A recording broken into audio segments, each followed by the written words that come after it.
आबकारी मामले में छत्तीसगढ़ के पूर्व सीएम भूपेश बघेल के बेटे के ठिकानों पर रेड पड़ी है। ईडी की छापेमारी पर भूपेश बघेल का बयान भी सामने आया। उन्होंने ये कहा कि 7 साल से ये झूठे केसेस चले आ रहे हैं, सभी केसेस को कोर्ट ने बर्खास्त कर दिया है। तो आज ईडी के मेहमानों ने पूर्व मुख्यमंत्री और कांग्रेस महासचिव भूपेश बघेल के भिलाई निवास में सुबह प्रवेश किया। अगर इस षड्यंत्र से कोई पंजाब में कांग्रेस को रोकने का प्रयास कर रहा है तो ये गलतफहमी है, ऐसा कहना है पूर्व मुख्यमंत्री का।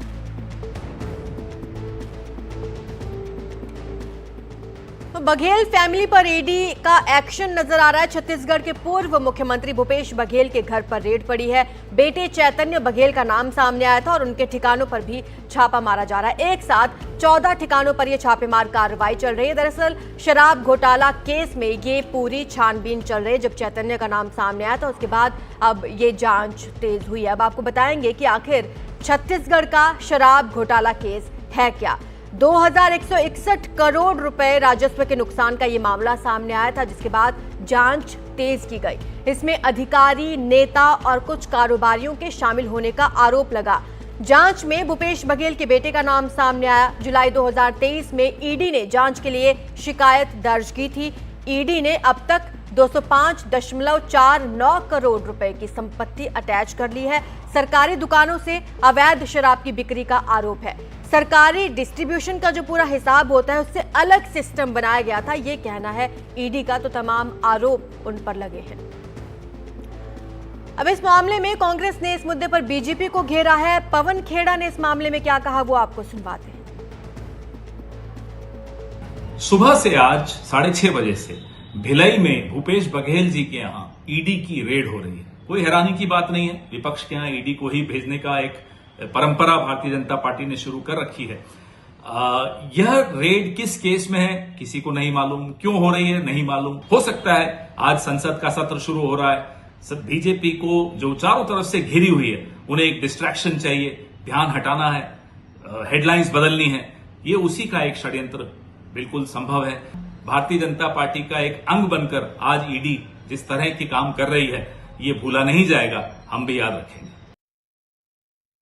तो आपको बता दें कि बड़ी खबर है ये, जिस पर अलग अलग नेताओं की प्रतिक्रियाएं सामने आ रही हैं। इधर ईडी की छापेमारी पर बीजेपी का भी बयान सामने आ चुका है। उन्होंने कहा कि ईडी के पास जरूर सबूत होंगे। ये दिनेश शर्मा के बयान है। उन्होंने कहा सबूतों के आधार पर ही कार्रवाई हो रही है, अपराध तो अपराध ही होता है, ये दिनेश शर्मा ने कहा है।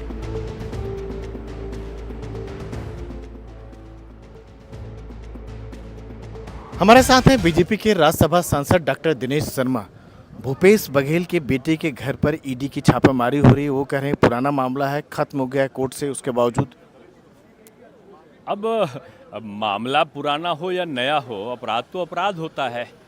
अब अगर ईडी ने छापा डाला होगा तो निश्चित रूप से उनके पास सबूत होंगे, और सबूत होंगे और भ्रष्टाचार होगा और कार्रवाई ना करें तो ये एक उत्तरदायी सरकार के नैतिकता के भाव को आघात पहुंचाने वाला होगा। इसलिए पारदर्शी सरकार का कर्तव्य यही है कि भ्रष्टाचार को समाप्त करे और भ्रष्टाचार करने वालों को दंडित करे। भूपेश बघेल ये कह रहे हैं कि कोर्ट से मामला खत्म हो गया था, लेकिन उसके बावजूद फिर से जो है उनके बेटे के घर पर इनको पता है कि अगर खत्म हो गया हो और उसी पे कोई करेगा तो उसको कंटेम्प्ट होता है। ये झूठ बोल रहे हैं। वो केस अभी जिन केसों पर भी है, कुछ नई चीज़ों पर उनके जो सबूत हैं उसी के आधार पर हो गई है ईडी। और ईडी के पास जो सबूत होंगे वो एक वैधानिक संस्था है, उसको पता है कि न्यायालय का सम्मान उसको किस प्रकार से करना है। तो वो इनकी बातों पे अगर कोई सत्यता होती तो मैं समझता हूँ कि एक वैधानिक संस्था कोई कार्रवाई नहीं करती, जब उनके पास सबूत होता तभी करते हैं। एक दिनेश जी के अंतिम सवाल के जो छापे जो पड़ते हैं ईडी सीबीआई के, ये कहते हैं कि विपक्षी नेताओं पर पड़ते हैं, उनके आवाज़ को दबाने के लिए, सत्ता पक्ष के किसी को नहीं पड़ते। अब इसका जवाब तो वो बेहतर दे सकते हैं कि कांग्रेस के ज़माने में किस प्रकार से भ्रष्टाचार चरम सीमा पे था। 10 साल के मोदी शासन पे एक भी भ्रष्टाचार के आरोप वो नहीं लगा पाए। अगर भ्रष्टाचार के आरोप होता तो मोदी सरकार में मोदी जी किसी को जीरो टॉलरेंस की नीति पर चलने वाले व्यक्ति हैं। किसी को, चाहे वो बीजेपी का होता चाहे किसी का हो, तो बख्शते नहीं। इसका ये सबूत है कि कांग्रेस भी या दूसरे दल भी न राज्यसभा में न लोकसभा में भ्रष्टाचार का आरोप बीजेपी पे 10 साल में नहीं लगा पाए। विपक्षी नेताओं पर ज्यादा छापा मारे। विपक्ष ने भ्रष्टाचार किए हैं तो सत्ता पक्ष में कैसे लगा दें। मैं वही कह रहा हूँ, उनके ऊपर तो 50 आरोप भ्रष्टाचार के थे, वो सिद्ध हुए हैं विपक्ष पे, और विपक्ष ने तो अभी तक सत्ता पक्ष पे एक भी आरोप नहीं लगाया है। तो जब आरोप नहीं है तो छापे कहाँ से होंगे? आरोप उन्होंने लगाया है तो छापे भी भ्रष्टाचार उन्होंने किया है तो छापे भी उन्हीं को वहाँ पड़ेंगे।